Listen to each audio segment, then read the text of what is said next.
Welcome to my action research presentation. My name is Paula Burrows, and I am in Section 7.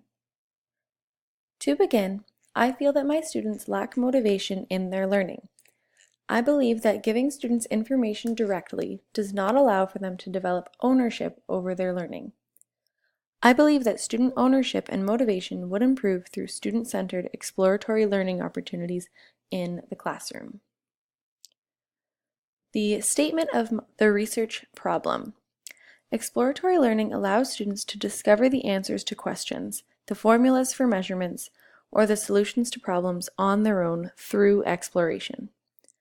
My belief is that student motivation would improve greatly if they were to have more ownership over their learning. Student-centered exploratory learning is something that is newer to me, as I am used to being given information and either putting it into practice or memorizing the concepts for a test. Most of the time, in my experience, this information is quickly forgotten because it was handed to me. Exploratory learning gives students the ownership over their learning by allowing them to discover and direct their learning on their own, of course with some guidance, which will hopefully improve student motivation as well as student learning. My research questions are as follows. Will the implementation of student-centered exploratory learning improve student motivation by allowing them to develop a sense of ownership over their learning? Some important definitions of central and relevant terms. Student-centered learning. Learning that is centered around the student. This means that the student has some say in how quickly they want to advance and in which ways they want to advance through specific lessons. Students become the drivers of their learning, and teachers become facilitators. Exploratory learning, or inquiry-based learning. Learning that allows for students to explore and answer their own questions. This means that there is no specific step-by-step guide through the lesson.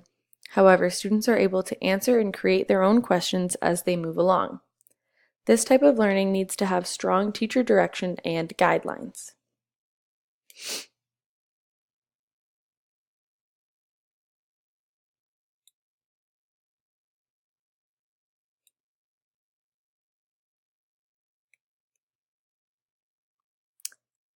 According to the articles that I've read from my annotated bibliography, student-centered learning is a crucial shift in education.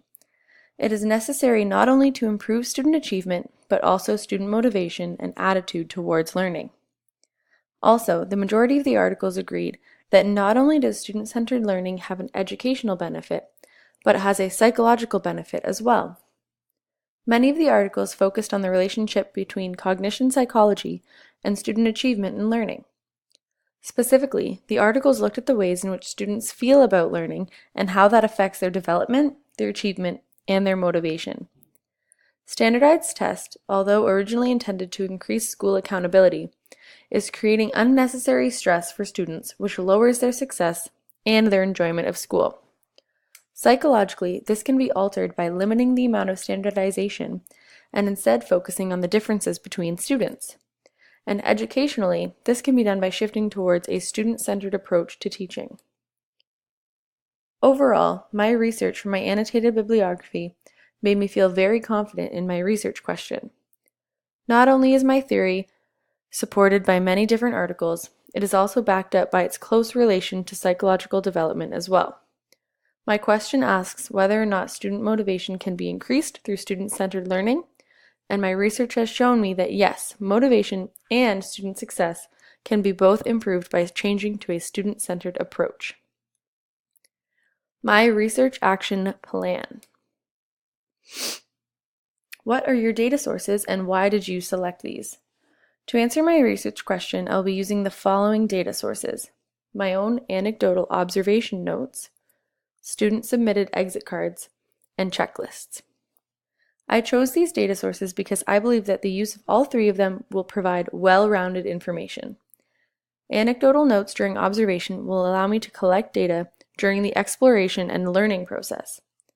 Exit cards will allow me to collect the data after the exploration process to determine how well students have understood what they've learned.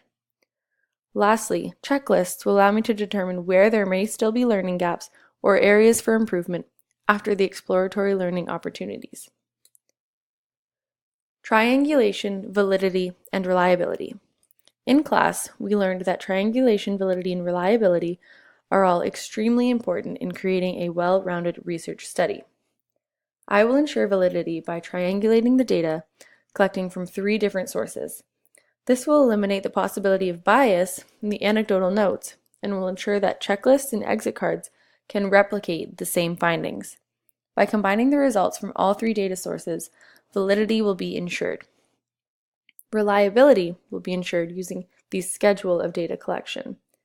Data will be conducted fairly regularly to eliminate the possibility of skewed results or bizarre one-time findings. The participants of this study will be my students.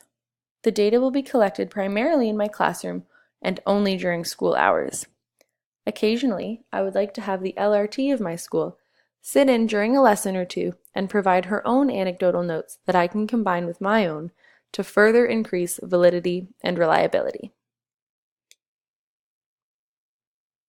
Looking at some ethical considerations, confidentiality is crucial when being a participant in a study or when conducting a study. For this purpose, I would begin by giving my students an age-appropriate lesson about the meaning of confidentiality. I would also send home an informational pamphlet about the study that was being conducted, who the information would be shared with, if anyone, and what the information was being used for. Only when receiving signed permission from the parents would I include each student in the study.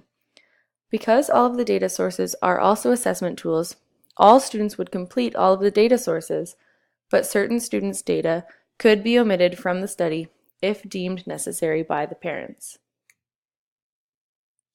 Take a look at my timeline chart for my data collection process. My anecdotal notes will be conducted bi-weekly from September through April.